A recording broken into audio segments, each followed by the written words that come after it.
When I was just 12 years old, I learned that the people who share your blood aren't always the ones who will protect you. Sometimes, they become the very monsters you need protection from. The story I'm about to tell you happened over 50 years ago, but the scars it left on my heart are as fresh today as they were back then. Hello, my dear viewers. My name is Eleanor Patterson, but everyone calls me Grandma Ellie. I'm 78 years old now, and I've been carrying this secret for most of my life. Today, I'm finally ready to share what happened to me during the darkest period of my childhood, a time when my own brothers became my worst nightmare. This isn't just my story of survival. It's a testament to the strength that lives inside all of us, even when we're at our most vulnerable.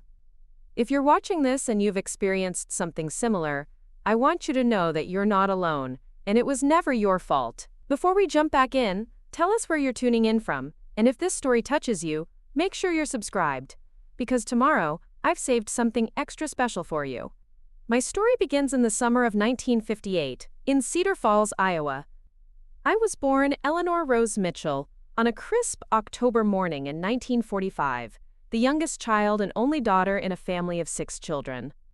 Our house was a modest, 2-story farmhouse painted white with green shutters, sitting on 15 acres of cornfield that my father, Robert Mitchell, had inherited from his father before him. Papa, as we called him, was a hard-working man with calloused hands and a gentle smile. He stood 6 feet tall with broad shoulders that carried the weight of providing for our large family. Every morning before dawn, he'd be out in the fields or tending to our small livestock, 3 dairy cows, a dozen chickens, and 2 pigs that my mother, Helen, named Rosie and Pearl despite knowing their ultimate fate. Mama was the heart of our home. She had auburn hair that she wore in victory rolls. Even though the style had gone out of fashion years before, her days were filled with cooking, cleaning, mending clothes, and trying to keep 5 boys and 1 girl in line. She had the most beautiful singing voice. She'd hum while she worked, filling our house with melodies that made even the most mundane chores feel special. My 4 brothers were each unique in their own way, though looking back now, I can see the warning signs I was too young to recognize then. There was James, the eldest at 19, who had inherited Papa's height and Mama's auburn hair. He worked alongside Papa in the fields and was being groomed to eventually take over the farm. James had always been serious even as a child, with a way of looking at you that made you feel like he was seeing right through you. Then came Michael, who we called Mike, 17 years old and built like a wrestler. He had dark brown hair and brown eyes that could sparkle with mischief one moment and turn cold the next. Mike was the athlete of the family, captain of the high school wrestling team, and known throughout Cedar Falls for his strength. He had a laugh that could fill a room, but there was something underneath it that always made me slightly uncomfortable, though I couldn't explain why. David, or Dave as everyone called him, was 16 and the intellectual of the family. He was tall and lean with wire-rimmed glasses that made him look older than his years. Dave spent most of his free time reading books about science and mathematics, dreaming of going to college in Des Moines or maybe even Chicago. He was quiet, observant, and had a way of remembering everything. Every conversation, every slight, every secret. The youngest of my brothers was Christopher, who had just turned 15. Chris was closest to me in age, and I had always hoped we might be allies in a house full of older siblings. He had Papa's blue eyes and a shock of blonde hair that never seemed to stay combed no matter how much pomade Mama used. Chris was artistic. He could draw pictures that looked like photographs and had a talent for wood carving that impressed even the older men in town. Our house reflected the organized chaos of a large family. The front parlor was reserved for special occasions and visits from the pastor, furnished with Mama's prized possessions, a burgundy velvet sofa that had belonged to her grandmother, and a mahogany piano that none of us knew how to play, but that she polished religiously every Sunday. The kitchen was the true center of our home, with a large wooden table that Papa had built himself, surrounded by mismatched chairs collected over the years. My bedroom was a small space under the eaves on the 2nd floor, painted pale yellow with white curtains that Mama had sewn from flour sacks. I shared the upstairs with my brothers. Thomas and Ben had the large room at the front of the house, while Sam and Danny shared the smaller room next to mine. The walls were thin, and I could hear everything. Their conversations late at night, their arguments, their secrets. Life in Cedar Falls moved at the rhythm of the seasons. Spring meant planting, summer meant tending and growing, fall meant harvest, and winter meant planning for the next year.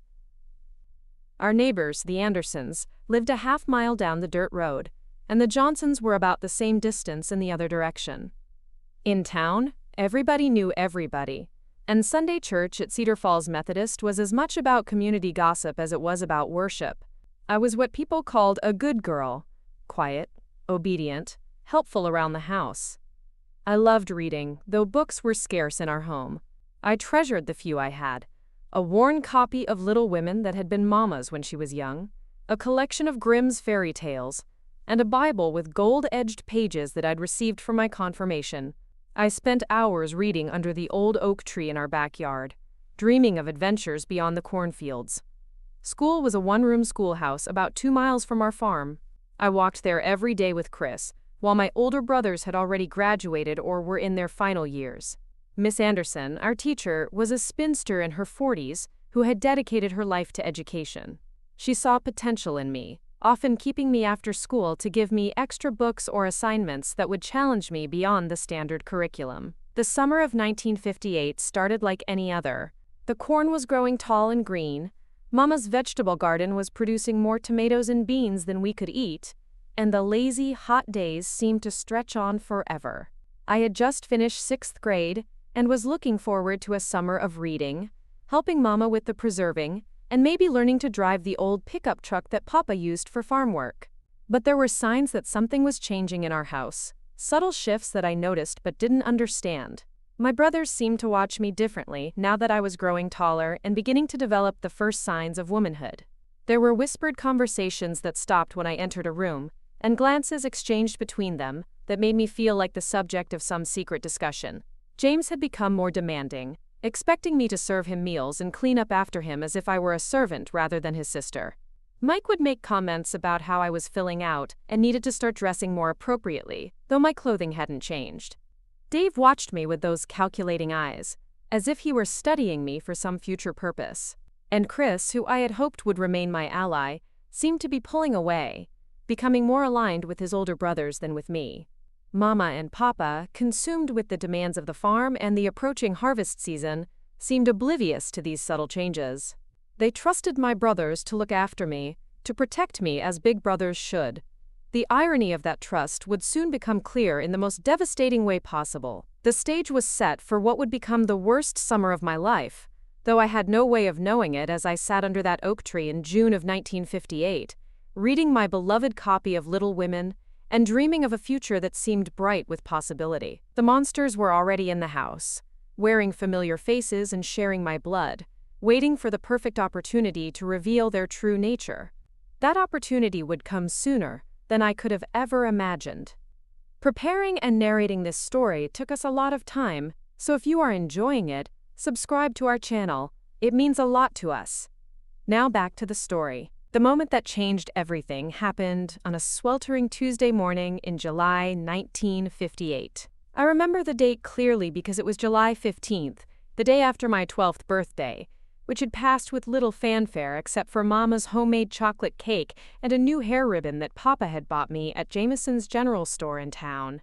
Papa had received word that his brother, Uncle Frank, who lived in Des Moines, had suffered a heart attack and was in critical condition at Mercy Hospital. The news arrived via telegram delivered by young Billy Harrison, who worked part-time for the telegraph office and rode his bicycle the 3 miles from town to deliver urgent messages to the surrounding farms.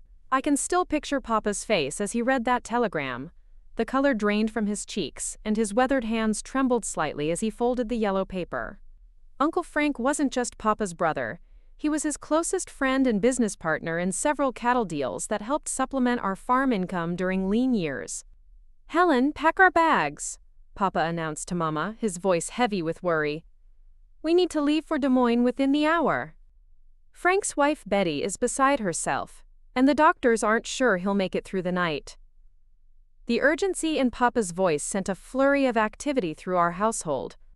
Mama immediately began gathering clothes and preparing food for the journey, while Papa hitched our two best horses to the wagon that would take them to the train station in Cedar Falls. In 1958, not many farming families owned automobiles, and the train was still the most reliable way to travel long distances quickly. Des Moines was nearly 100 miles away, and with the train schedule and the severity of Uncle Frank's condition, Papa estimated they would need to stay at least 4 or 5 days, possibly longer depending on whether Uncle Frank survived and how long his recovery might take. "James, you're in charge while we're gone," Papa instructed my eldest brother as he loaded a suitcase into the wagon.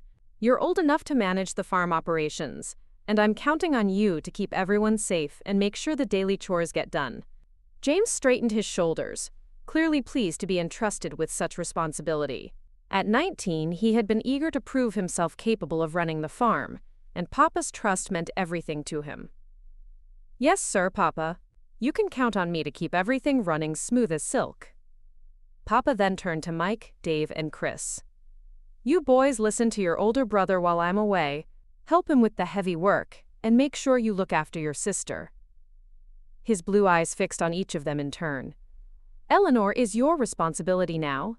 I expect you to protect her and treat her with the respect she deserves." The boys all nodded solemnly, promising to be good and helpful. Looking back now, I can see the barely concealed excitement in their eyes. Not the excitement of children looking forward to responsibility, but something darker, more calculating. At the time, though, I was focused on my own feelings of sadness about Papa and Mama leaving. Mama pulled me aside as Papa finished loading their belongings. She knelt down to my level, her green eyes soft with maternal concern. "Ellie, sweetheart, I need you to be a good girl while we're gone. Help your brothers with the cooking and cleaning, and remember to say your prayers every night before bed." "How long will you be gone, Mama?" I asked, fighting back tears. This would be the longest I'd ever been separated from my parents. "Hopefully just a few days, darling," she replied, smoothing my brown hair away from my face. "But Uncle Frank is very sick, so we might need to stay longer to help Aunt Betty. Your brothers will take good care of you, I promise." She hugged me tightly, and I breathed in her familiar scent of lavender soap and vanilla extract from her morning baking. "I love you, Mama." "I love you too, sweet girl. Be brave for me." Within 2 hours of receiving the telegram, Papa and Mama were seated in the wagon, their suitcase secured behind them. Papa clicked his tongue to encourage the horses, and slowly they rolled down our dirt driveway toward the main road that led to town and the train station. I stood in the front yard waving goodbye until they disappeared around the bend near the old Miller place, a lump forming in my throat as the reality of their absence began to sink in. For the first time in my life, I would be alone with my 4 brothers for an extended period, with no adult supervision or protection. The first day passed relatively normally. James took his new responsibilities seriously, organizing the daily chores and ensuring that the animals were fed and watered properly. Mike helped with the heavier farm work, repairing a section of fence that had been damaged during a recent thunderstorm. Dave spent most of his time reading, as usual, though he did help with milking the cows that evening. Chris assisted me with gathering eggs from the henhouse and even offered to help with preparing supper. That first evening, we sat around the kitchen table eating the pot roast that Mama had prepared before leaving, along with fresh corn from our garden and biscuits that I had attempted to make, though they turned out somewhat lopsided compared to Mama's perfect rounds. The conversation was relatively normal. James discussed plans for the next day's work, Mike complained about the heat, and Dave shared some interesting facts he'd read about astronomy. As darkness fell, we all retreated to our respective bedrooms. I changed into my cotton nightgown and knelt beside my bed to say my evening prayers, as Mama had reminded me to do. The house felt different without Papa's deep voice reading from his agricultural magazines in the parlor and Mama's gentle humming as she mended clothes by lamplight. I must have fallen asleep quickly, exhausted by the emotional day and the additional responsibilities I'd taken on to help my brothers. But sometime in the middle of the night, I was awakened by the sound of hushed voices in the hallway outside my bedroom door. At first, I thought perhaps one of my brothers was sick or having trouble sleeping. But as I lay still and listened more carefully, I realized that all 4 of them were gathered just outside my room, speaking in whispers that were barely audible through the thin wooden door. "No one will be back for days," I heard James say, Been waiting for a chance like this, came Mike's deeper voice. Have to be careful though. That was Dave, always the cautious one. She won't tell anyone. Chris's voice, the one that hurt the most because he was supposed to be my closest ally. I couldn't make out all the words, but the tone of their conversation sent chills down my spine. There was something secretive, something dangerous in the way they were speaking. My heart began to race as I realized they were talking about me. After what felt like an eternity, I heard their footsteps retreating to their own rooms. But sleep didn't come easily after that. I lay awake staring at the ceiling, trying to convince myself that I had misunderstood their conversation, that my imagination was running away with me in the darkness and unfamiliarity of being alone without my parents. The next morning, Wednesday, July 16th, began innocently enough. James assigned the daily chores, and everyone seemed to go about their business normally. But I couldn't shake the memory of that midnight conversation, and I found myself watching my brothers more carefully, looking for signs of whatever they had been planning. It was during the afternoon that things began to change. I was in the kitchen preparing lunch, cold chicken sandwiches and fresh tomatoes from Mama's garden, when Mike entered the room. Instead of his usual jovial demeanor, he seemed different, more intense. "Ellie," he said, his voice unusually gentle. "You're growing up to be quite a pretty young lady. You know that?" I felt my cheeks flush with embarrassment. "Thank you, Mike," I mumbled, focusing on slicing the tomatoes. He moved closer, close enough that I could smell the sweat from his morning work in the fields. "You're not a little girl anymore, are you? I bet you're starting to notice boys at school, maybe thinking about kissing and such." His words made me deeply uncomfortable. These weren't the kinds of things my brothers usually talked to me about. I don't really think about those things," I stammered. Mike chuckled, but it wasn't his usual warm laugh. There was something predatory in it that made my skin crawl. "Well, maybe it's time you started learning about what it means to be a woman. Lucky for you, you've got 4 big brothers who can teach you things." Before I could respond, James entered the kitchen. Instead of the interruption feeling like a relief, I noticed the look that passed between him and Mike. A look of understanding, of shared purpose that terrified me. "How's lunch coming along, little sister?" James asked, but his tone was different too, more commanding than caring. "Almost ready," I whispered, my hands shaking slightly as I arranged the sandwiches on plates. "Good girl," James said, and the way he said it made me feel like a pet being praised rather than a sister being appreciated. That afternoon, as I was hanging laundry on the line behind the house, I noticed that one or more of my brothers always seemed to be nearby, watching me. When I gathered eggs from the henhouse, Dave appeared to help me, standing closer than necessary, and making comments about how I was developing nicely.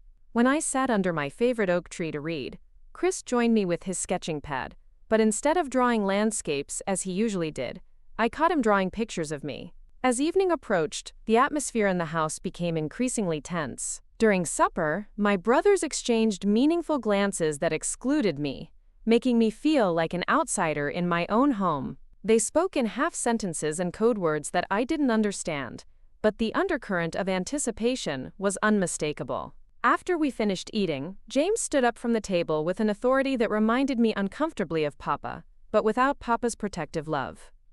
"Ellie," he said, "we need to have a family meeting tonight.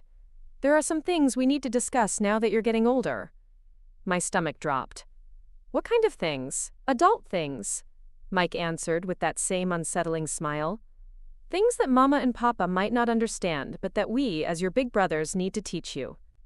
I wanted to refuse, to run to my room and lock the door, but I was outnumbered 4-1, and they were all bigger and stronger than me. The isolation of our farm, which had always felt like a peaceful retreat from the world, now felt like a trap. As the sun set on July 16, 1958, I had no idea that my childhood was about to end forever, stolen by the very people who were supposed to protect it. The monsters I had read about in fairy tales were real, and they lived in my own house, shared my blood, and wore the faces I had trusted since birth. The nightmare was about to begin. The family meeting that James had announced took place that very evening, July 16th, in our front parlor, the same room where Papa conducted serious business and where we received the pastor on his monthly visits. The irony of that sacred space being violated wasn't lost on me, even at 12 years old. They had me sit in the center of the burgundy velvet sofa, while they arranged themselves around me like a tribunal. James took Papa's usual chair, the high-backed wooden one with the worn armrests. Mike positioned himself on the piano bench, close enough to block any escape route to the door. Dave sat in Mama's rocking chair, his notebook open as if he were documenting everything. Chris, my former ally, sat on the floor cross-legged, looking up at me with eyes that no longer held brotherly affection. "Ellie," James began, his voice taking on what he probably thought was a paternal tone.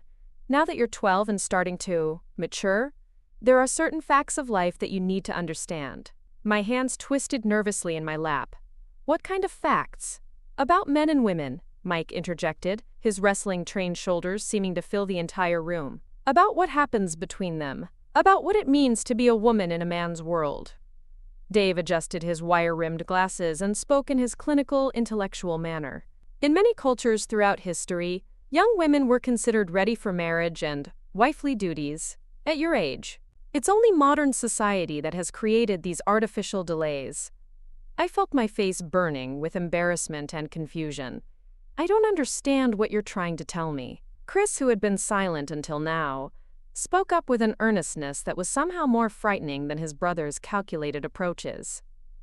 "We want to help you, Ellie. We want to teach you things so you won't be afraid or confused when you're older." "But why can't Mama teach me these things?" I asked, my voice smaller than I intended. The four of them exchanged those looks again, quick, meaningful glances that excluded me from their conspiracy.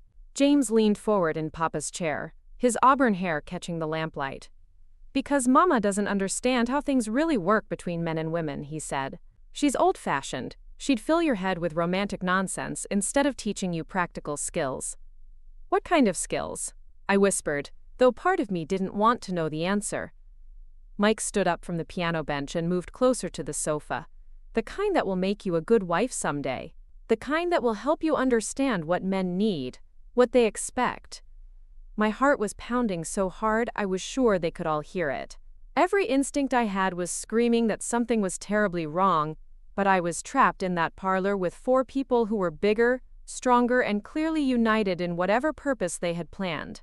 "I think I should go to bed now," I said, starting to stand up from the sofa. "Sit down, Ellie." James's voice carried an authority I had never heard from him before. It wasn't the gentle guidance of a protective older brother. It was a command, cold and unyielding. I sat back down, my legs trembling. "The first lesson," Dave said, consulting his notebook as if he were reading from a textbook, "is about obedience. A good woman listens to the men in her family and does what they tell her to do." "But Papa never makes me do things I don't want to do," I protested weakly. Chris laughed, but it wasn't the carefree sound I remembered from our childhood games. "Papa treats you like a little girl because he doesn't want to accept that you're growing up. But we can see the truth." Mike moved even closer, close enough that I could smell the soap he had used to wash up before supper. "Stand up, Ellie. Let us see how much you've grown." "I don't want to," I said, my voice barely audible. "That's exactly what we're talking about," James said firmly. "You can't just say, 'I don't want to' anymore. That's childish behavior. You need to learn to follow instructions." The room felt like it was closing in around me. These were my brothers. People I had lived with my entire life, people I had trusted completely. But sitting in that parlor, surrounded by their expectant faces and coordinated pressure, they felt like strangers. Dangerous strangers. "Stand up, Eleanor." Mike's use of my full name carried a threat that made my blood run cold. With legs that felt like they might collapse under me, I slowly stood up from the sofa. The four of them studied me with an intensity that made my skin crawl, their eyes moving over my developing 12-year-old body in a way that felt fundamentally wrong. "Turn around," Dave instructed, his pencil poised over his notebook. "Why?" I asked, tears starting to form in my eyes. "Because we told you to," Chris said, and the coldness in his voice was like a slap across the face. I turned around slowly, feeling exposed and humiliated even though I was fully clothed in my everyday dress. Behind me, I could hear them murmuring to each other in low voices, making comments that I couldn't quite catch but that filled me with dread. "That's enough for tonight," James finally announced. "But this is just the beginning, Ellie. Every day while Mama and Papa are gone, we're going to continue your education." I turned back to face them, tears now flowing freely down my cheeks. "Please, I just want to go to my room. I promise I'll be good. I promise I'll do my chores and help with everything." Mike reached out and wiped a tear from my cheek with his thumb, the gesture somehow more terrifying than if he had struck me. "Sweet little Ellie, you still don't understand, do you? This isn't about punishment. This is about preparation. We're doing this because we love you." The word love spoken in that context, in that room, with that intention, corrupted something fundamental in my understanding of the world. Love was supposed to protect, not threaten.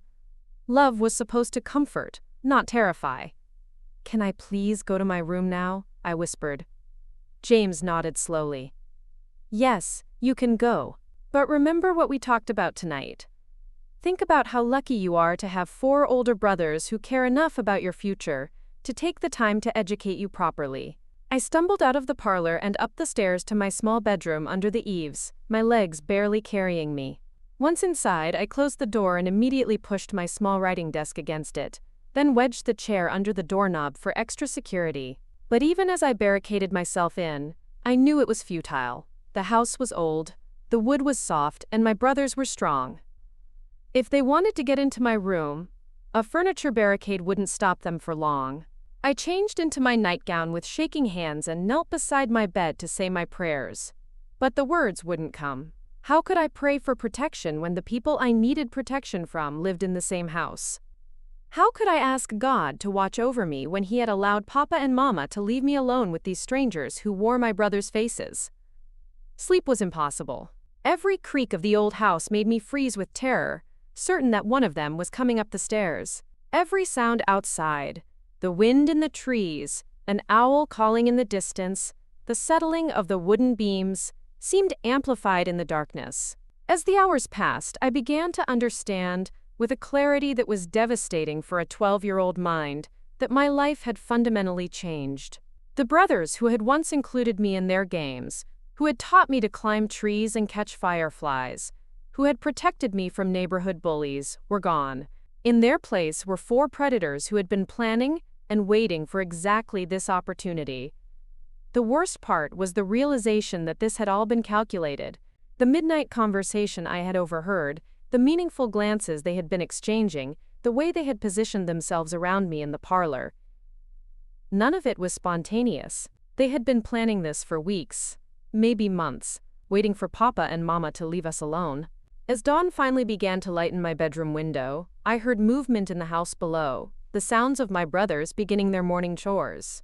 Part of me hoped desperately that the previous evening had been some kind of terrible dream, that I would go downstairs to find everything back to normal. But I knew better. The education they had promised was just beginning, and I had no idea how far they were willing to go or how long Papa and Mama would be away.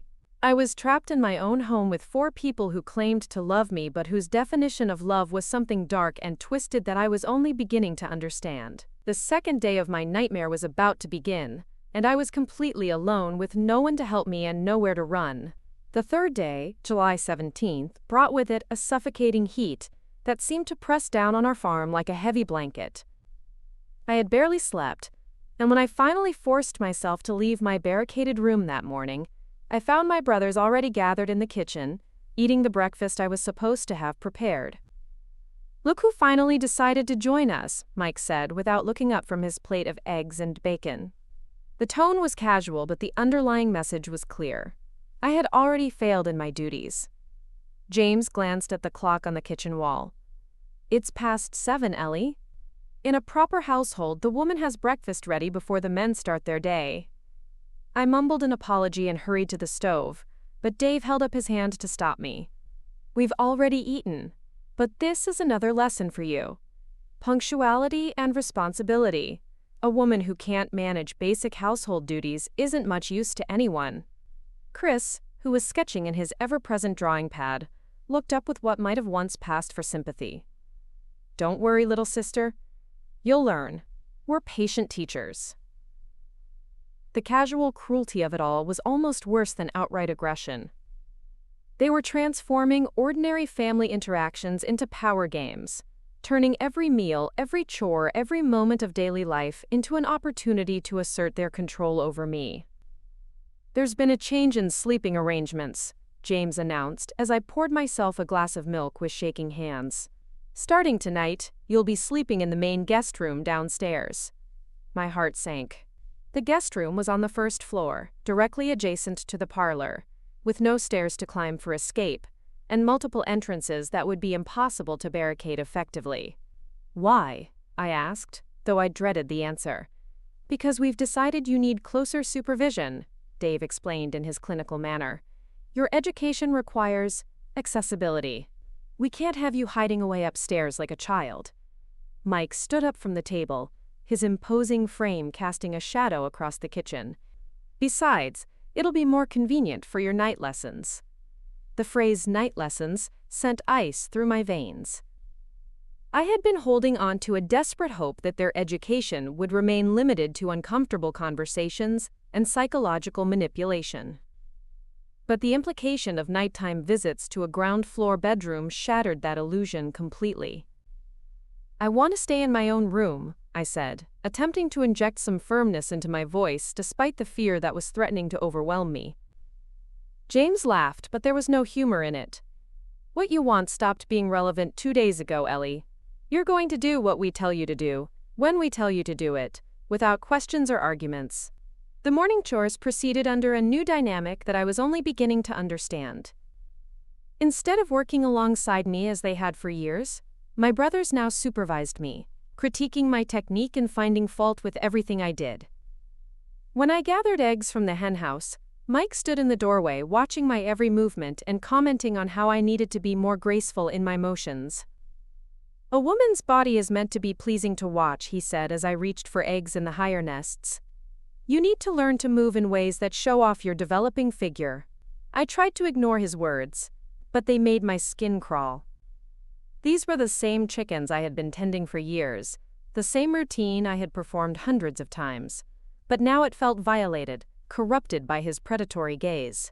Dave appeared when I was hanging laundry on the line behind the house, ostensibly to help but actually to deliver another lesson about proper behavior. "In many societies," he began in his professorial tone, "women are taught from a young age that their primary value lies in their ability to please men. It's a natural biological imperative." I kept my eyes focused on the wet sheets I was pinning to the line, trying to block out his words, but he moved closer, invading my personal space in a way that made concentration impossible. "You're going to need to learn to accept male attention gracefully," he continued. "Fighting against natural roles only leads to unhappiness for everyone involved." Chris joined us in the afternoon while I was weeding Mama's vegetable garden. Instead of helping, he sat nearby with his sketchpad, drawing what he claimed were artistic studies, but which felt like violations of my privacy. "You're becoming quite beautiful, Ellie," he said as his pencil moved across the paper. "It would be a shame if you didn't learn how to use that beauty properly." The casual way he spoke about my appearance, as if my developing body were something that belonged to them rather than to me, made me feel sick to my stomach. This was Chris, who had once built me a treehouse, who had taught me to carve wooden animals, who had been my partner in countless childhood adventures. But that Chris seemed to have disappeared completely, replaced by someone I didn't recognize. Jura, as evening approached, the atmosphere in the house became increasingly tense. During supper, a meal I had prepared under Mike's constant supervision and criticism, they began discussing the sleeping arrangement change more specifically. "We've moved your things to the guest room," James informed me as we ate the pork chops that he had deemed acceptable but not impressive. "All of them?" I asked, my voice barely above a whisper. "Everything you'll need," Dave confirmed. "We've also installed a new lock on the door." For a brief moment, I felt a surge of hope. Perhaps they were giving me a secure room where I could lock them out. But Mike's next words crushed that hope immediately. "It locks from the outside, of course. We can't have you wandering around the house at night when you should be resting." The full horror of their plan was becoming clear. They weren't just moving me to a more accessible room. They were turning me into a prisoner in my own home. "Please," I said, my voice breaking. "I just want things to go back to the way they were before. I promise I'll be good. I promise I won't cause any trouble." Chris reached across the table and patted my hand in a gesture that would have been comforting from anyone else but felt like a threat coming from him. "Oh, sweet Ellie. Things are never going back to the way they were. You're growing up now, and that means accepting new responsibilities."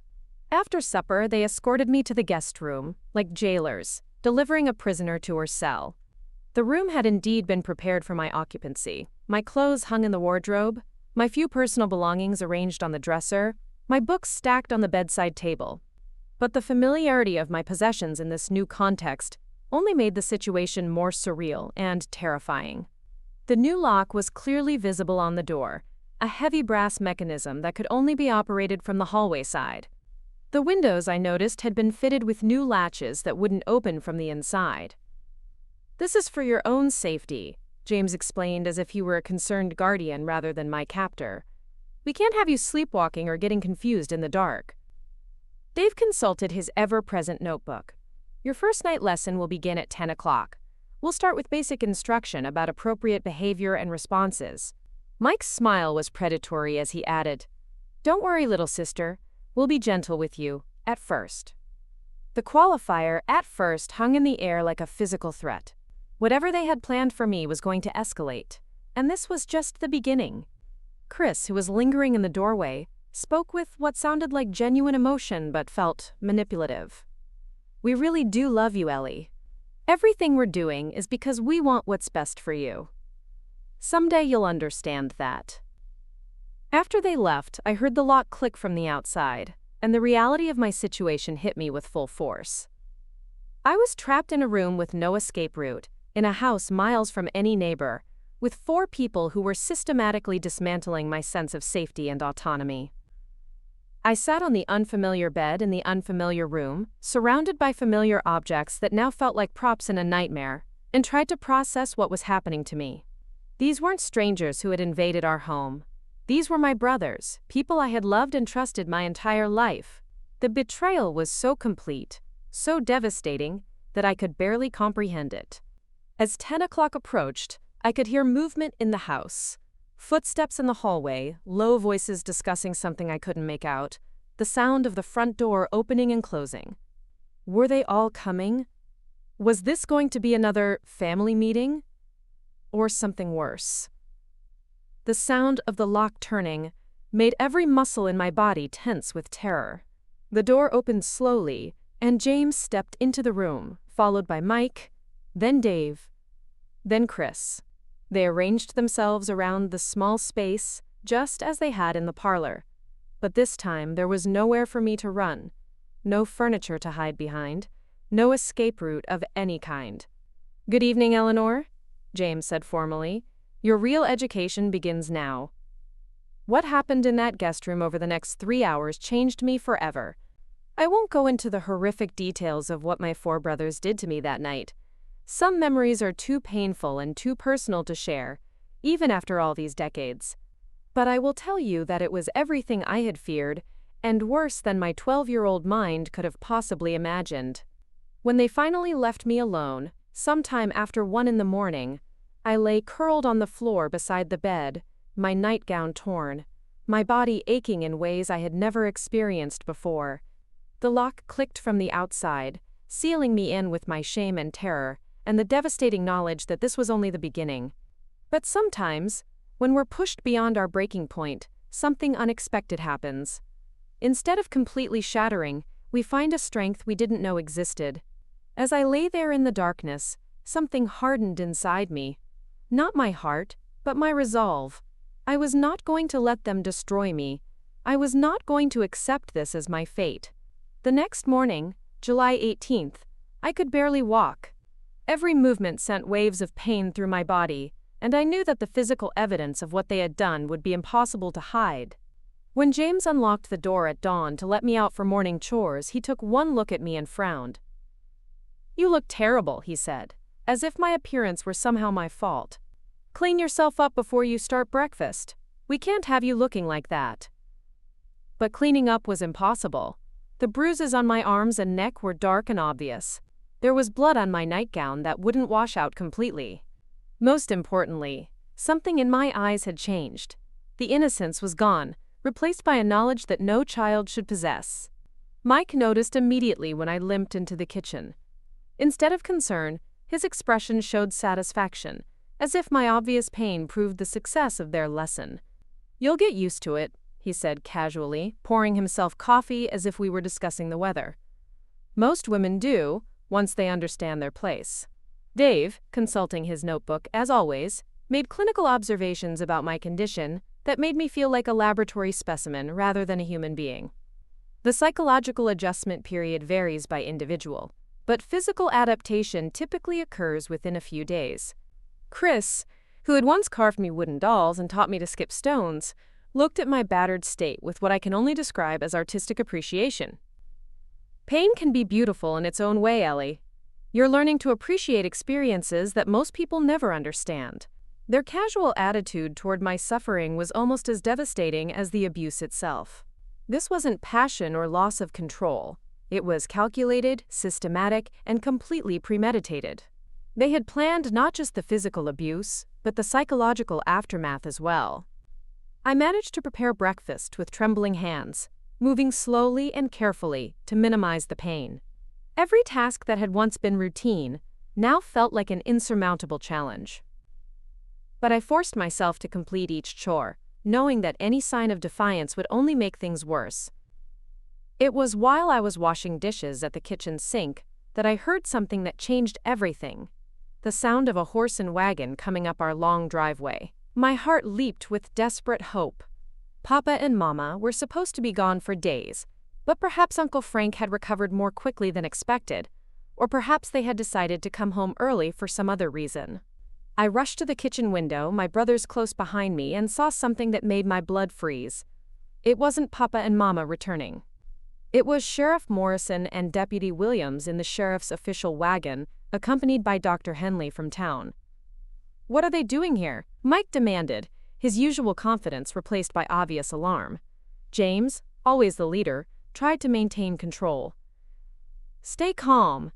Maybe they're just checking on us while Papa's away. That would be normal."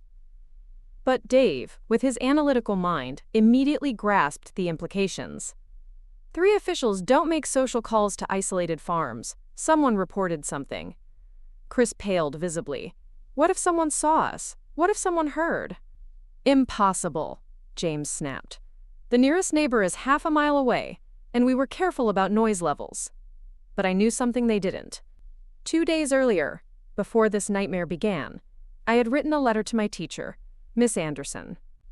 It was a routine assignment she had given us for the summer. We were supposed to write weekly letters describing our activities and experiences, which we would share when school resumed in September. In that letter, written in my childish handwriting and innocent voice, I had mentioned Papa and Mama's departure for Des Moines and expressed some anxiety about being alone with my brothers. I had written about feeling uncomfortable with some of their recent behavior and mentioned how different they seemed when our parents weren't around. At the time, it had been nothing more than a young girl confiding normal concerns to a trusted teacher. But Miss Anderson, who had taught in rural communities for over 20 years, had recognized something troubling in my words. She had immediately brought the letter to Sheriff Morrison, who had decided to make an unannounced welfare check. "Eleanor, come away from that window," James ordered, his voice tight with barely controlled panic. But I didn't move. Watching those 3 men climb down from their wagon felt like watching angels descend from heaven. For the first time in 3 days, I wasn't completely alone. The knock on our front door was firm and official. James straightened his shirt and ran his hands through his hair, trying to compose himself before answering. "Remember," he hissed to his brothers, "we're a normal family dealing with normal farm responsibilities while our parents are away." I followed them to the front hall, my heart pounding with hope and terror in equal measure. James opened the door with what he hoped was a welcoming smile. "Sheriff Morrison, Deputy Williams, Dr. Henley," he said, his voice overly jovial. "What brings you out to our farm today?" Sheriff Morrison was a large man with kind eyes and a no-nonsense manner. He had been the law in our county for over 15 years and had a reputation for being particularly protective of children. "We're here to check on young Eleanor," he said simply. "Her teacher received a concerning letter and asked us to make sure everything was all right." I saw the flash of panic in James's eyes before he managed to cover it with confusion. "A concerning letter? I don't understand. Ellie's been fine. We've been taking good care of her while Papa and Mama are away." Dr. Henley, a gentle man in his 60s who had delivered half the babies in the county, stepped forward. "We'd like to speak with Eleanor privately if you don't mind, just to make sure she's healthy and adjusting well to her parents' absence." "Of course," Mike said quickly, moving to block the doctor's view of me. "But as you can see, she's perfectly fine. Maybe a little tired from all the extra chores, but that's to be expected." Deputy Williams, a younger man but sharp-eyed and observant, was studying the scene carefully. His gaze lingered on my face, and I knew he was noticing the careful way I was standing, the stiffness in my movements, the shadows under my eyes. "Eleanor," Sheriff Morrison said gently, "would you like to come outside with us for a few minutes? We'd like to hear about how you've been managing while your parents are away." James stepped between us. "Sheriff, I appreciate your concern, but there's really no need to trouble Ellie with questions. We're managing everything just fine." But Sheriff Morrison had been dealing with difficult situations for too long to be easily deterred. "I'm sure you are, James, but I'd still like to speak with Eleanor. It's standard procedure in cases like this." "Cases like what?" Dave asked, his analytical mind immediately picking up on the implication that this was more than a casual check. Dr. Henley moved closer to me, his experienced eyes taking in details that my brothers had missed or chosen to ignore. "Eleanor, dear, you look like you might not be feeling well. Are you experiencing any pain or discomfort?" The question was asked with such kindness, such genuine concern, that I felt tears starting to form in my eyes. For 3 days I had been surrounded by people who claimed to love me while systematically destroying me. Now here was someone who barely knew me, showing more care and compassion than my own brothers. I started to say, but my voice cracked. "She's just tired," Chris interjected quickly. "We've all been working extra hard with Papa away." But Dr. Henley had noticed something that made his expression change completely. Moving slightly to get a better angle, he could see the bruises on my neck that I had tried unsuccessfully to hide with the collar of my dress. "Eleanor," he said, his voice now carrying urgent concern, "I need you to come with me right now. Sheriff Morrison, we need to examine this child immediately." The change in his tone sent a shock through the room. My brothers realized simultaneously that their carefully constructed facade was crumbling. "Now wait just a minute," James said, his voice rising. "You can't just barge into our home and make accusations. We're taking perfectly good care of our sister." But Sheriff Morrison had seen enough. His hand moved to rest on his service weapon as he stepped protectively between me and my brothers. "Eleanor, I want you to come outside with Dr. Henley and Deputy Williams. You're safe now." For the first time in 3 days, I believed that someone was going to protect me. On shaking legs, I moved toward the door, my brother's eyes boring into me with expressions of fury and desperation. "Ellie, don't do this," Mike said, his voice taking on a pleading tone I had never heard before.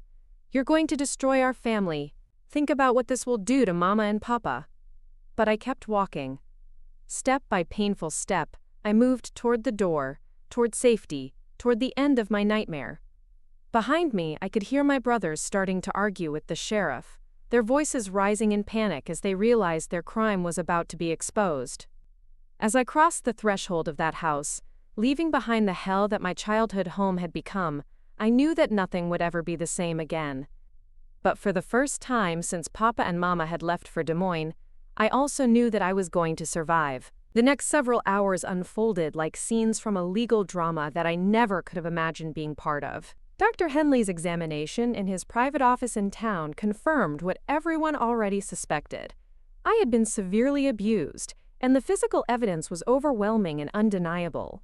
"This child has suffered systematic physical trauma," Dr. Henley told Sheriff Morrison after completing his examination, his voice shaking with anger and professional outrage. "These injuries are consistent with repeated assault over multiple days. Whoever did this to her needs to be prosecuted to the fullest extent of the law.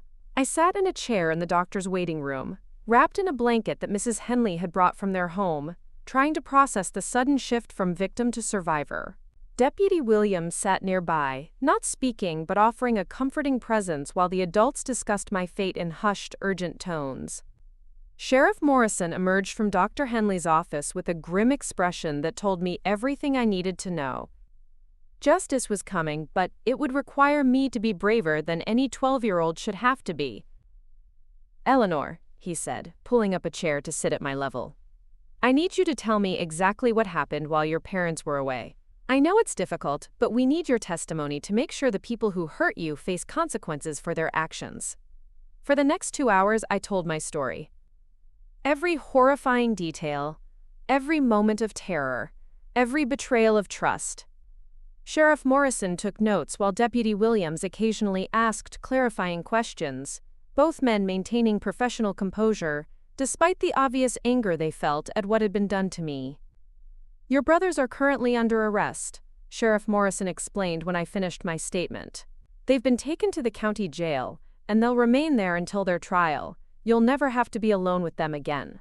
The relief I felt at those words was overwhelming. For 3 days I had lived in constant fear of when the next lesson would begin, when the next assault would occur. Now, for the first time since Papa and Mama had left for Des Moines, I could breathe without terror. But the most difficult part was still ahead. Telling my parents what had happened. Papa and Mama had been contacted by telegram and were already on the train back from Des Moines when Sheriff Morrison and I arrived at the train station that evening. Uncle Frank had indeed survived his heart attack and was recovering, but Papa and Mama were rushing home to deal with a crisis they couldn't yet comprehend. I watched the train pull into the station with a mixture of desperate longing and absolute dread. I needed my parents more than I had ever needed anyone in my life, but I also knew that what I had to tell them would destroy the family we had once been. Papa stepped off the train first, his face already creased with worry from the vague telegram that had summoned them home. Mama followed, carrying their small suitcase and scanning the platform frantically until her eyes found me. "Ellie!" she cried, rushing toward me with arms outstretched. But she stopped short when she saw my condition. The careful way I was standing, the bruises that were still visible despite Dr. Henley's efforts to clean me up, the haunted look in my eyes that no 12-year-old should possess. "My God," Papa whispered, his weathered face going pale. "What happened to our little girl?" Sheriff Morrison stepped forward, his hat in his hands. "Robert, Helen, I'm afraid I have some very difficult news to share with you. Perhaps we should go somewhere private to discuss this." We went to Pastor Williams' office at the Methodist Church, where the 4 adults sat in a circle while I perched on the edge of a chair, still wrapped in Mrs. Henley's blanket. Sheriff Morrison, with the gentle skill of someone who had delivered terrible news many times before, explained what had happened while Papa and Mama were away. I watched my parents' faces as they learned that their 4 sons, the boys they had raised, loved, and trusted, had systematically abused their youngest child. Papa's hands clenched into fists so tight that his knuckles went white. Mama's face went through a series of expressions: disbelief, horror, grief, and finally, a kind of broken acceptance that was devastating to witness. "All 4 of them?" Papa asked, his voice barely audible. "Yes, sir," Sheriff Morrison confirmed. "Eleanor's testimony is corroborated by physical evidence and some behavioral observations that we've gathered from neighbors and Miss Anderson." Mama turned to me with tears streaming down her face. "Oh, my sweet baby girl, how could we not have seen? How could we have left you with them?" The guilt in her voice was heartbreaking. "It's not your fault, Mama," I said, speaking for the first time since my parents had arrived. "They planned it. They waited for you to leave." Papa stood up abruptly and began pacing the small office, his farmer's boots clicking on the wooden floor. "I trusted them," he said, his voice rising with each word. "I told them to protect her.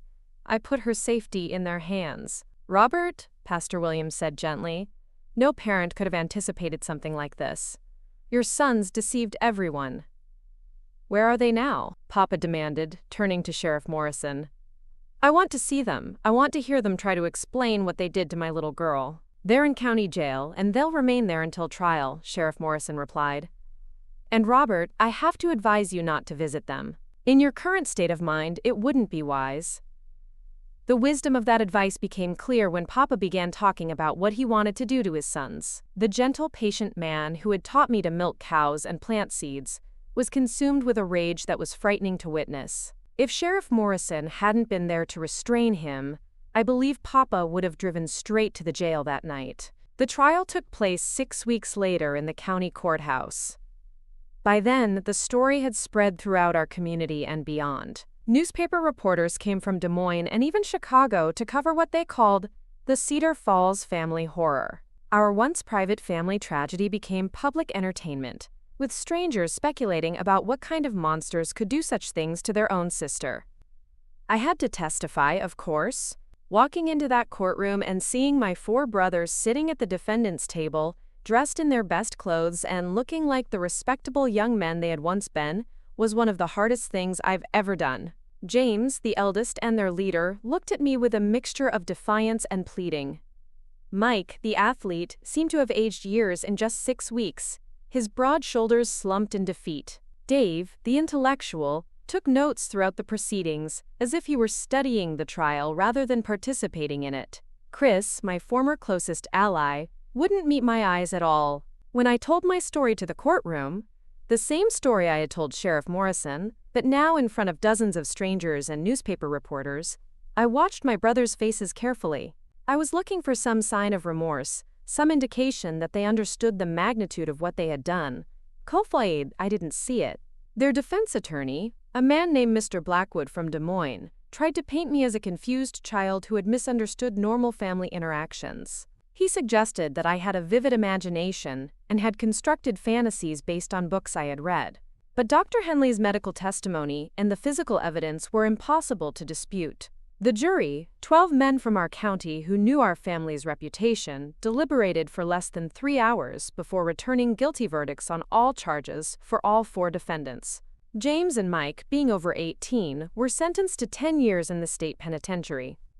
Dave and Chris, still minors, received sentences of 8 years in the state reformatory for juvenile offenders.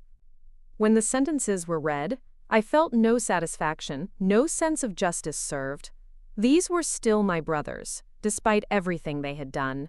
Watching them being led away in shackles was like watching my childhood die completely. Papa never spoke their names again.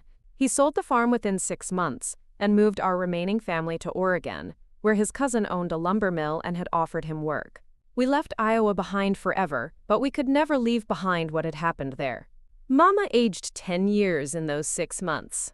Her auburn hair turned gray almost overnight, and she developed a nervous habit of constantly checking locks on doors and windows. She became overprotective of me to a degree that was sometimes suffocating, but I understood that her vigilance came from guilt and love in equal measure. The physical healing was relatively quick. Children's bodies are resilient, but the emotional and psychological healing would take decades.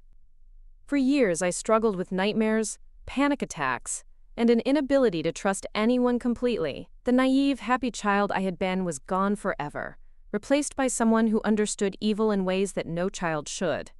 But I survived. More than that, I eventually learned to thrive. The strength that had carried me through those 3 terrible days in July 1958 became the foundation for everything I accomplished afterward.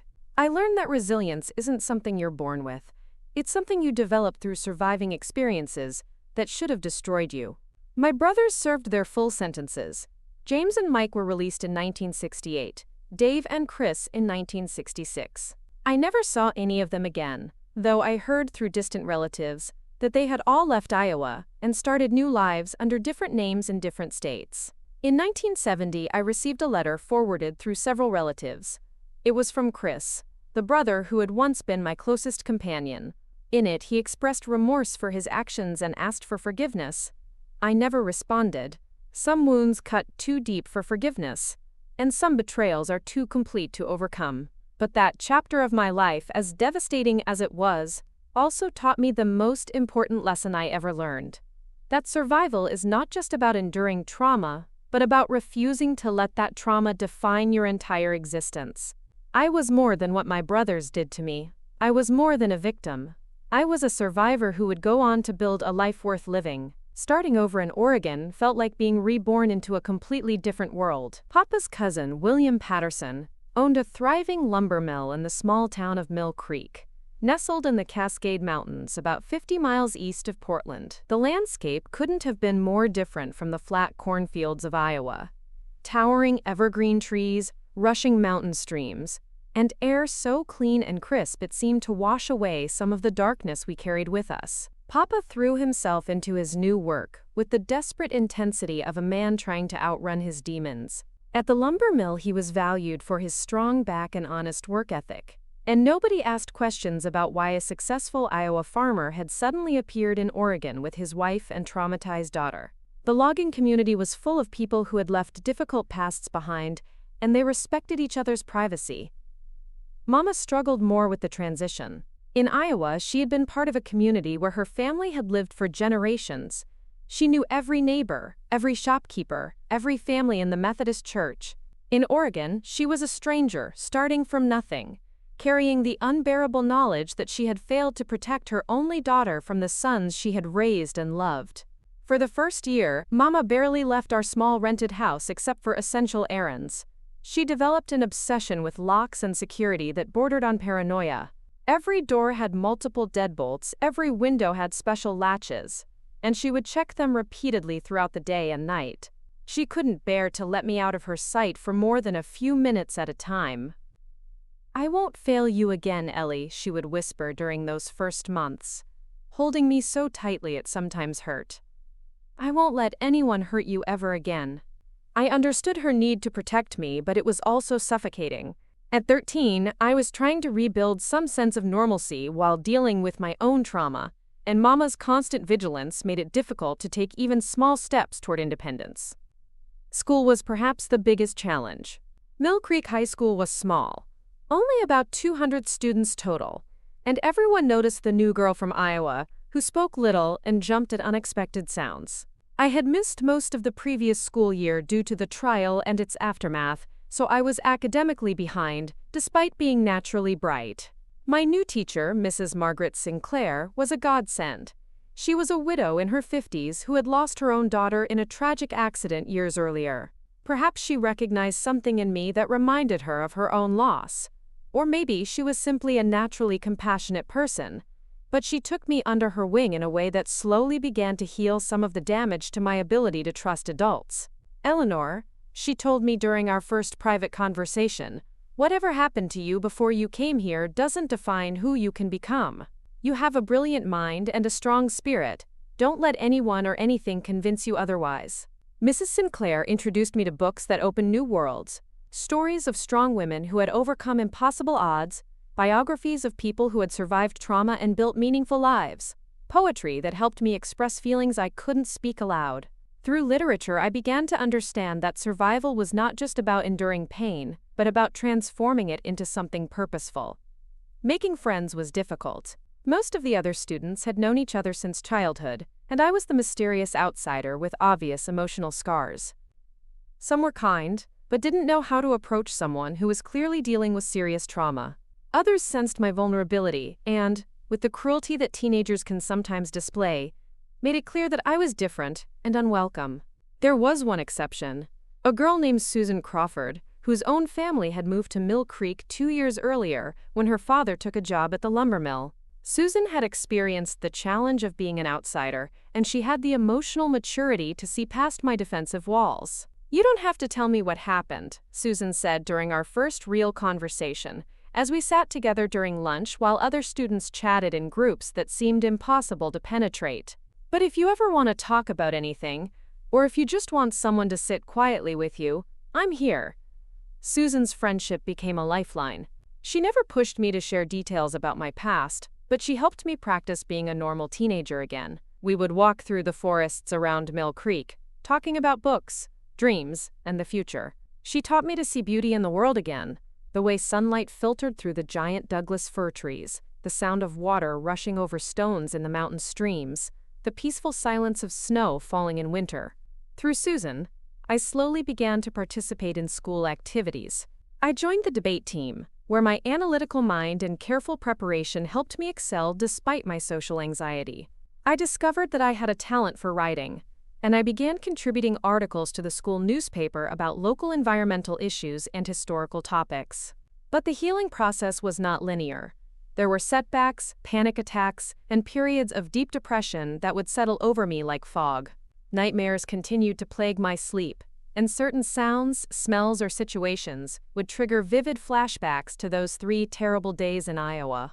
The worst incident occurred during my sophomore year. A new male teacher, Mr. Bradley, made what was probably an innocent comment about my writing, showing mature understanding for someone so young. Something about his tone, or the way he looked at me when he said it, sent me into a complete panic attack.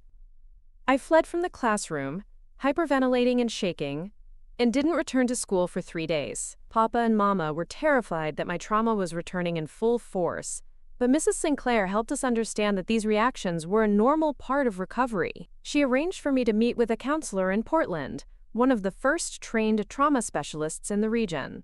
Dr. Elizabeth Morrison, no relation to Sheriff Morrison from Iowa, was a pioneer in understanding childhood trauma and its long-term effects. Through weekly sessions over 2 years, she helped me develop coping strategies and begin to separate my past experiences from my present reality. "What happened to you was horrible and wrong," Dr. Morrison told me during one of our early sessions. "But it doesn't mean that all men are dangerous, or that you can never trust anyone again. It means that you need to learn to trust your instincts and set healthy boundaries." Learning to set boundaries became one of my most important survival skills. I had to learn that it was okay to say no, to remove myself from situations that made me uncomfortable, to insist on my own physical and emotional space. These might seem like simple concepts, but for someone whose boundaries had been so violently violated, re-establishing them was a complex and ongoing process. During my junior year, something unexpected happened that marked a major turning point in my healing. A new family moved to Mill Creek, the Andersons, and they had 4 sons ranging in age from 14 to 19. When I first heard about them, I felt the familiar surge of panic and fear. The idea of being around multiple teenage boys triggered immediate flashbacks to my brothers. But these boys were different. They had been raised by parents who emphasized respect, kindness, and protection of those smaller or more vulnerable than themselves. When they learned through the small-town gossip network that I was sensitive around groups of young men, they went out of their way to make me feel safe. The eldest, Tom Anderson, actually approached Susan to ask what they could do to help me feel more comfortable at school events. "We heard the new girl has had some bad experiences," he said with genuine concern. "We want to make sure we don't accidentally make things worse for her." Their respectful behavior began to challenge some of my assumptions about male nature. I started to understand that what my brothers had done was not representative of all men, but was the result of specific choices they had made to prioritize their own desires over basic human decency. By my senior year, I had developed enough confidence to begin dating. My first boyfriend was a gentle boy named Paul Henderson, who was patient with my need to take things slowly and never pressured me beyond my comfort zone. Our relationship was innocent and healing, holding hands, sharing books, long conversations about literature and philosophy. Paul helped me realize that physical affection could be associated with safety and respect, rather than violence and control. When he kissed me for the first time, during our graduation ceremony, it was my choice and my timing. The contrast with my first experience of male physical attention could not have been more stark. As high school graduation approached, I faced the biggest decision of my young adult life. I had been accepted to Portland State University with a scholarship to study journalism, but leaving the safety of Mill Creek and my support network felt terrifying. "You're ready," Mrs. Sinclair told me during our final conference. "You've built the tools you need to navigate the wider world. And more importantly, you've learned that you can survive difficult things and come out stronger." Papa was proud but worried. "Are you sure you're ready for city life, Princess?" he asked, using the childhood nickname he hadn't spoken since that terrible summer in Iowa. "You know you can always come back home if things get too difficult." But Mama, who had struggled so much with her own recovery, surprised me with her insight. "She needs to go, Robert," she said firmly. "We can't protect her forever, and she's stronger than we sometimes give her credit for." The night before I left for Portland, I stood in the forest near our house, looking up at the stars through the canopy of evergreen trees. I thought about the girl I had been in Iowa. Innocent, trusting, unaware of the darkness that could exist even in familiar places.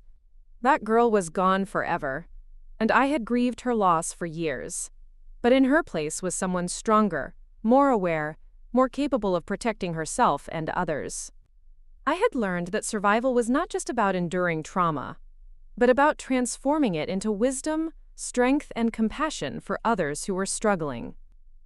As I prepared to start the next chapter of my life, I carried with me the scars of what my brothers had done, but I also carried the strength I had built through years of healing, the love of the people who had helped me rebuild, and the knowledge that I was more than what had been done to me. I was ready to face the world not as a victim, but as a survivor who had learned to thrive. Sitting here in my living room today, 78 years old, with silver hair and hands marked by decades of living, I can barely recognize that terrified 12-year-old girl who survived those 3 nightmare days in Cedar Falls, Iowa. The journey from that broken child to the woman I became was longer and more difficult than I could have ever imagined, but it was also more rewarding than I dared to hope. Portland State University opened doors to a world I never knew existed. As a journalism major, I discovered that my ability to see through deception, a skill I had developed through painful experience, made me an exceptional investigative reporter. My professors were impressed by my analytical mind and my fearless approach to uncovering uncomfortable truths. During my sophomore year, I wrote a series of articles for the university newspaper about child welfare laws in Oregon. The research required me to interview social workers, law enforcement officials, and survivors of various forms of abuse. For the first time, I realized that my experience, as horrific as it had given me unique insights that could help other people. One of my interview subjects was Maria Santos, a woman who had escaped an abusive marriage and was working to establish Oregon's first shelter for battered women. When she learned about my background, she asked me to join her advocacy efforts. "You understand what it means to survive," she told me during a coffee meeting that would change the direction of my life. "And you have the communication skills to help others understand too. We need voices like yours in this fight." Working with Maria introduced me to a community of survivors, women and men who had experienced various forms of trauma and were dedicated to preventing others from suffering similar fates. Through this work, I began to understand that my survival story was not just about my personal healing, but about how trauma survivors could transform their experiences into forces for positive change. I graduated from Portland State in 1967 with highest honors, and immediately took a job with the Portland Tribune, where I specialized in investigative reporting on social issues. My first major series exposed a network of foster homes where children were being mistreated, leading to significant reforms in Oregon's child welfare system. But it was during my coverage of a particularly difficult case, a young girl who had been abused by multiple family members, that I met the man who would become my husband and the father of my children. Detective Lieutenant Frank Patterson was the lead investigator on the case. He was 32 years old, a 12-year veteran of the Portland Police Department who had earned a reputation for his sensitive handling of crimes against children. Unlike many law enforcement officers of that era, Frank understood that trauma survivors needed patience, respect, and specialized approaches. I was immediately struck by Frank's professionalism and compassion. He treated the young victim with a gentleness that reminded me of Sheriff Morrison back in Iowa, and he worked tirelessly to build a case that would protect her from further harm. "You write about these cases differently than other reporters," Frank observed during one of our professional interactions. "You understand what these victims are going through in a way that most people can't." Over months of working together on various cases, our professional relationship developed into friendship, and eventually into something deeper. Frank was the first man I met who seemed to intuitively understand my need for emotional safety and physical boundaries without me having to explain my history in detail. When I finally did tell him my story during a quiet dinner at his apartment in 1969, his reaction was everything I could have hoped for, and more. "I'm so sorry that happened to you," he said simply, taking my hands in his, "and I'm amazed by your strength in surviving it and building the life you've built." There was no pity in his voice, no attempt to minimize my experience, no suggestion that I should get over it or move on. just acknowledgement, respect, and admiration for my resilience. We married in June 1970 in a small ceremony in the same Oregon forest where I had found peace during my high school years. Papa walked me down the aisle with tears in his eyes, and Mama cried throughout the entire ceremony, tears of joy mixed with relief that her daughter had found someone who would protect and cherish her. Frank and I had 3 children together: Robert, born in 1972, Helen, born in 1974, and David, born in 1977. Raising children as a trauma survivor presented unique challenges that I hadn't anticipated. Every milestone in their development triggered memories and fears about their safety. When Robert reached the age I had been during my trauma, I became almost paralyzed with anxiety about potential threats to his innocence and security. I found myself overprotecting all 3 children in ways that weren't healthy for their development or my mental health. It was Frank who gently suggested that I return to therapy to work through these parenting anxieties. Dr. Jennifer Walsh, a specialist in trauma and family dynamics, helped me understand that my hypervigilance, while understandable, was preventing me from allowing my children to develop normal independence and resilience. Your job as a parent, Dr. Walsh explained, is not to shield your children from every possible danger, but to teach them how to recognize and respond to genuine threats, while still being able to trust and connect with safe people. Learning to parent from a place of wisdom rather than fear became one of my greatest personal achievements. I taught my children about body autonomy, appropriate boundaries, and the importance of trusting their instincts, but I also made sure they grew up feeling secure, loved, and able to form healthy relationships. As my children grew older, I began to share age-appropriate versions of my story with them. I wanted them to understand why I sometimes reacted strongly to certain situations, and I wanted them to know that survival was possible even after the worst experiences. "What happened to you was terrible, Mom," my daughter Helen said when she was in high school. "But look at the amazing life you built afterward. You didn't let those men win." Her words crystallized something I had been trying to understand for decades. Recovery wasn't about forgetting what had happened or pretending it didn't affect me. It was about refusing to let my trauma define the boundaries of what was possible in my life. Throughout the 1980s and 1990s, I continued my journalism career while also becoming increasingly involved in advocacy work. I served on the boards of several organizations dedicated to supporting trauma survivors, and I frequently spoke at conferences about the intersection of journalism and social justice. In 1995, I made the decision to write a book about my experiences, Surviving the Ponfrenips. Unthinkable. A Journey from Victim to Advocate was published in 1997 and became a resource for other survivors, their families, and the professionals who work with them. The most difficult part of writing the book was deciding how much detail to include about the actual abuse. I ultimately chose to focus more on the recovery process and the factors that contributed to my ability to build a meaningful life afterward. The specifics of what happened to me matter less than the universal principles of healing, I wrote in the book's introduction.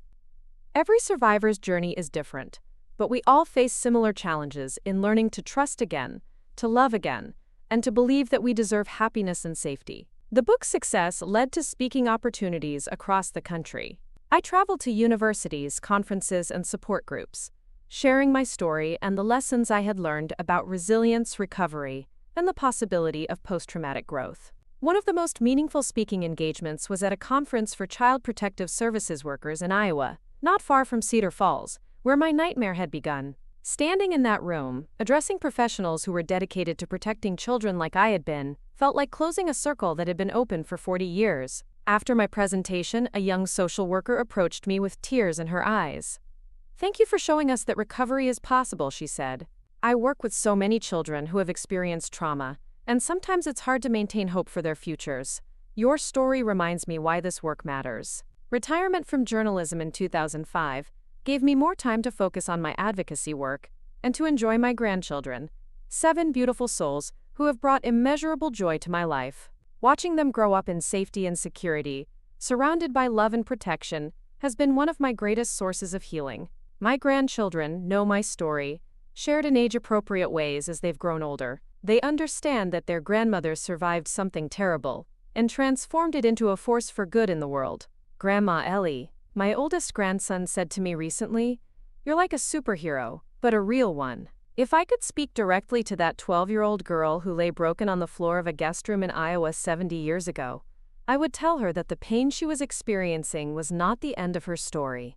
It was a terrible chapter in what would become a beautiful book. I would tell her that the men who hurt her would not win, that she would find love and safety and purpose beyond anything she could imagine. I would tell her that her scars would become sources of strength, and that her survival would give hope to countless other people who needed to believe that healing was possible. To anyone watching this video who has experienced trauma, please know this. What happened to you was not your fault, and it does not determine your worth or limit your potential. Healing is possible. Love is possible. A meaningful, joyful life is possible. Watentees. The journey is not easy, and it's not quick, but it is absolutely worth taking. You are stronger than you know, braver than you feel, and more valuable than anyone who has hurt you could ever understand. But your story is not over. The best chapters may still be ahead of you. And if an old grandmother from Oregon, who survived the unthinkable, can build a life filled with love, purpose, and joy, then so can you. Thank you for listening to my story. Thank you for your courage in facing whatever challenges you're dealing with. And thank you for believing that tomorrow can be better than today. Remember, you are not defined by what happened to you. You are defined by how you choose to move forward. Keep moving forward, dear ones. The world needs your light. Up next, you've got 2 more standout stories right on your screen. If this one hits the mark, you won't want to pass these up. Just click and check them out. And don't forget to like, subscribe, and turn on the notification bell so you don't miss any upload from us.